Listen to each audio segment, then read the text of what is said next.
everyone, Chelsea Studio here, and today we are testing out a Disney drawing kit.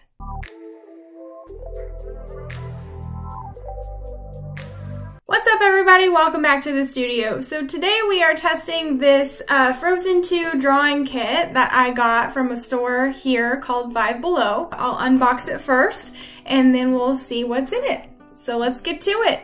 Alright guys, so like I said, I got this drawing kit from Five Below, and it says it includes a 32-page project book and 5 markers. The back looks like this. The art is super cute on this, and you can see that I got it from Five Below for $5. It says for ages 6+, so we'll see. I'm interested as to why they didn't include a pencil. I mean, it is a drawing kit, so I don't know. Wow. Can you see that? This giant box for literally 2 things. Y'all. I guess I fell for the packaging because that's ridiculous. Test it in this sketchbook here, I suppose. This is a very interesting color palette.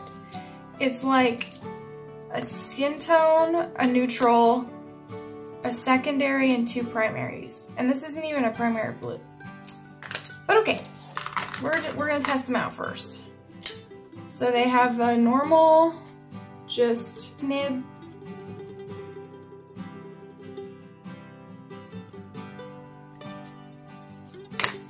Okay, so now that we have the colors swatched, let's take a look at this Learn to Draw book, I guess.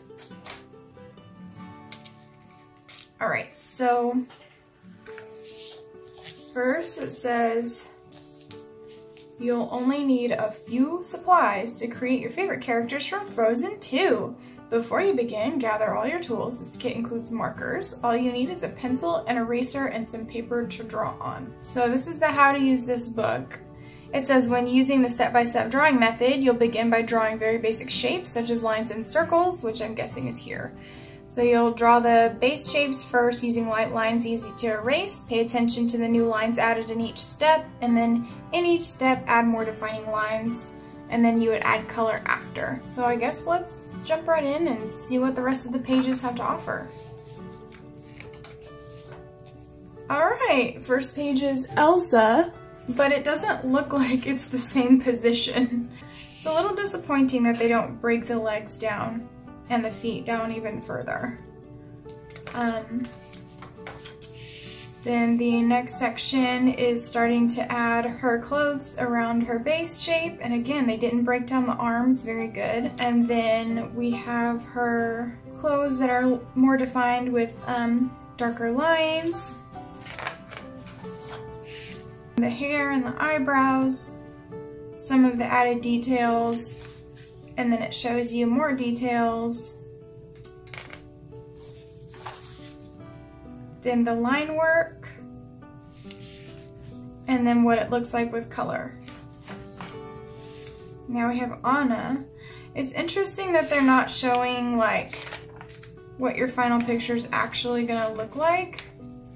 Like, why is this picture not over here? Why are they different? I don't know. Okay.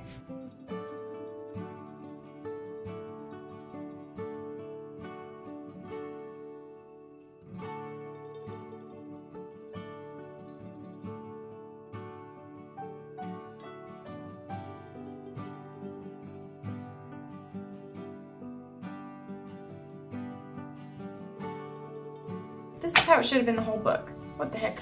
Okay.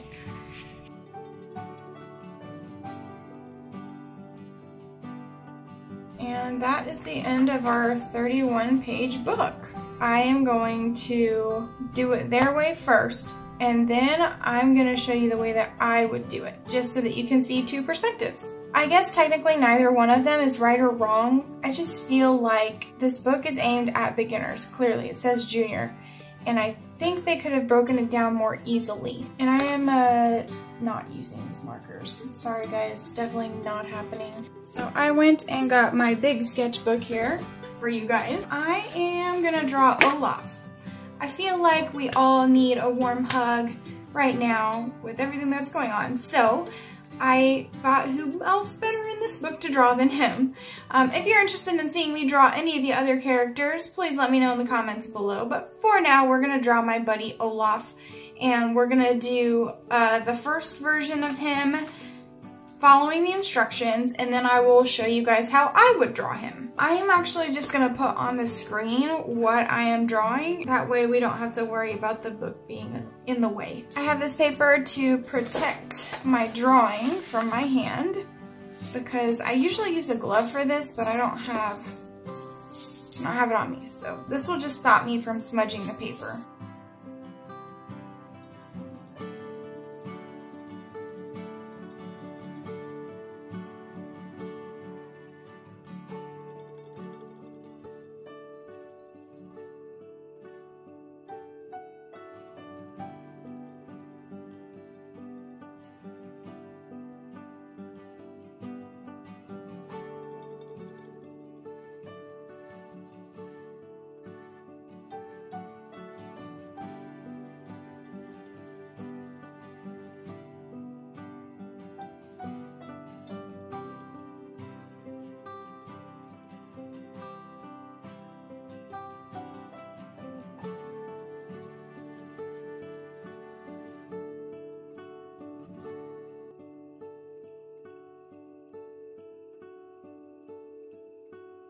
Alright, and there's my Olaf. He's got a little bit of a wonky eye over here, but he's alright. I'm not actually going to add color because this artist has done it digitally, and there's no way that I can really match it, especially with what they've given me. What I'm going to do now is I'm going to just start on another piece of paper, and I'm going to show you guys how I would do this.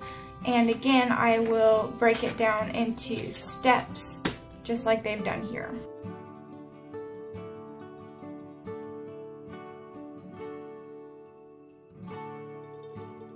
So I do usually start my drawings with a gestural drawing, like a gestural line. So I'm actually going to start kind of the same way that they did.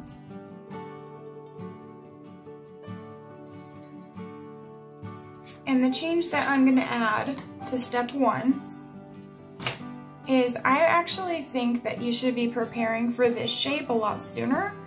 So I would go ahead and add in like an upside down triangle almost.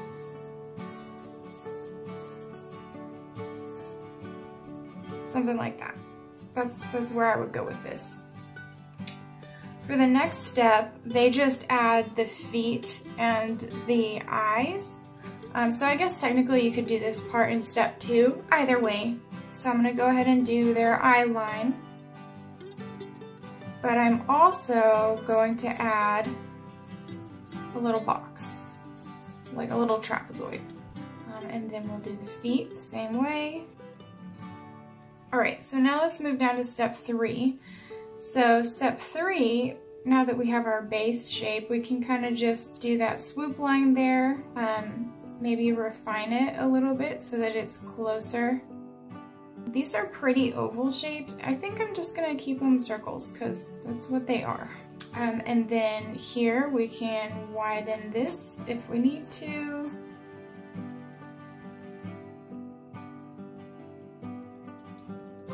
And then turning this into like an actual oblong shape. So far, really the only thing I've changed is that extra structure for the chin. Here they start adding in the nose, the eyebrows, the mouth, and the arms. They put in these extra lines. I don't use this. I don't do this strategy, so I don't necessarily need this, but if you like the way that looks, even though they disappear completely, you can go for it. See how they go from oval to being slightly oblong circles? And then whenever you finish, they're basically circles. The only reason that they did that was to do the eyelids. And you can do that on top of these anyway and be more accurate. So I'm gonna just draw in where I think that eyebrow is gonna go. The mouth, I think they've done a pretty decent job. You could add more structure here if you wanted to as well. So you could do like a big triangle to help yourself get started and get your spacing right. And then if you feel confident after that, then you could go in and do all the little extra stuff that they do here. I think I made my torso a little bit too thin. And that's a good thing about these construction lines, is that you can continue to edit as you see things that are maybe not as correct as they should be. So now moving down here, I can refine this nose a little bit more.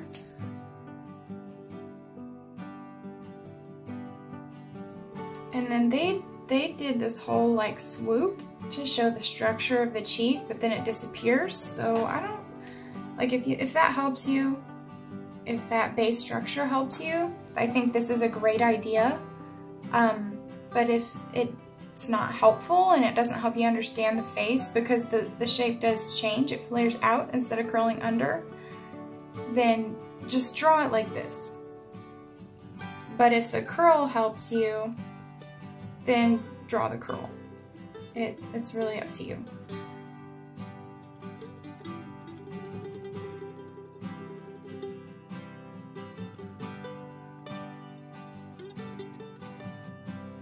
Alright, so I'm finished here. Now I'm gonna move on to this. A lot of this is just cleanup.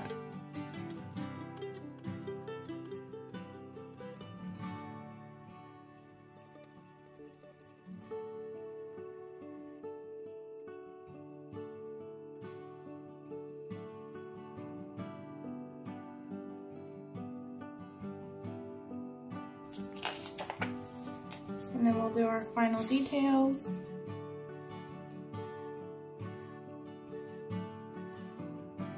So really, I only changed a couple of things, but I feel like sometimes you have a good breakdown, which is kind of what Olaf is, but then you jump and you add these legs, and there's no way to tell you how they're that shape. You just kind of just draw them out.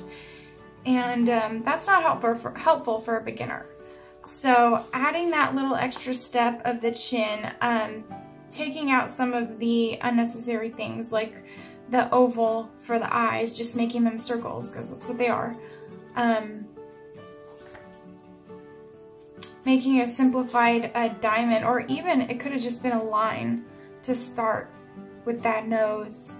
All of those things help beginners learn. So that's why a lot of beginners have trouble with these how to draw books, because some of them are okay, kind of like this, and then some of them are like this, and you know, they do it in 3 steps, and that's not helpful.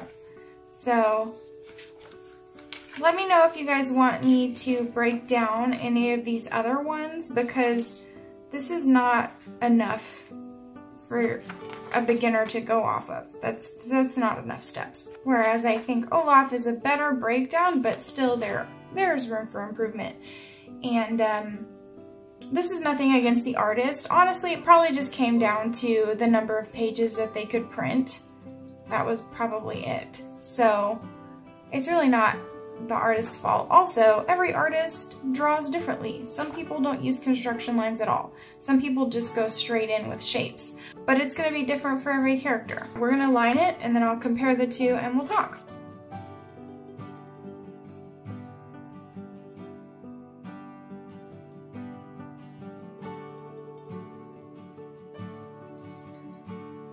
Pardon this, I for some reason thought that overlapped.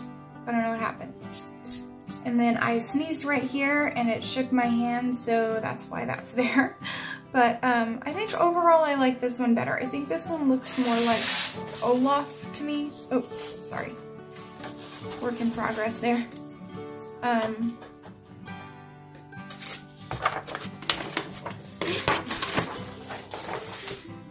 This one is a little derpy.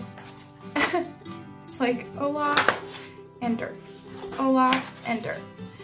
And there's a couple of reasons that this could happen. First, I was trying to draw somebody else's style in a book that I didn't feel confident had enough steps in it, so it's a little shaky. Also, this was the first time for me to draw this pose of Olaf. The second picture is a little bit more like him because I let myself use my normal drawing style, even though it looks more like him. You know, anytime you draw something again, a lot of people think that they ruin it the second time, but every single time you're learning something new. So eventually you do get better from doing things multiple times. So I didn't make the same eye mistake that I did in the last one. I gave myself a better face shape because I did that base triangle. So I was more comfortable drawing this way, whereas I was not nearly as comfortable drawing this way. And you can see it. So I guess the moral of the story here is draw in a way that feels comfortable to you. If there's something that you feel like you need to add to supplement to these how to draw books, then do it. Like I said, I thought that I needed to add this triangle for the face, so I did. Whereas the first time I kind of just swung it, and I think that that's why the head ended up pretty wonky, because I couldn't correct any of my mistakes, or I didn't, because I was trying to follow this book step by step.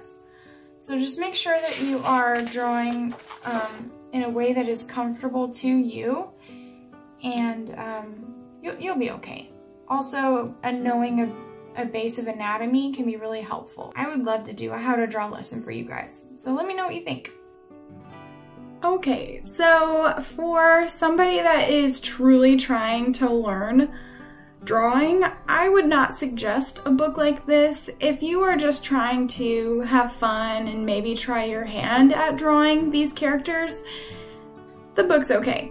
But it's not meant to be something super professional. It's from a cheaper store, and it's just meant for them to be able to sell to kids, honestly.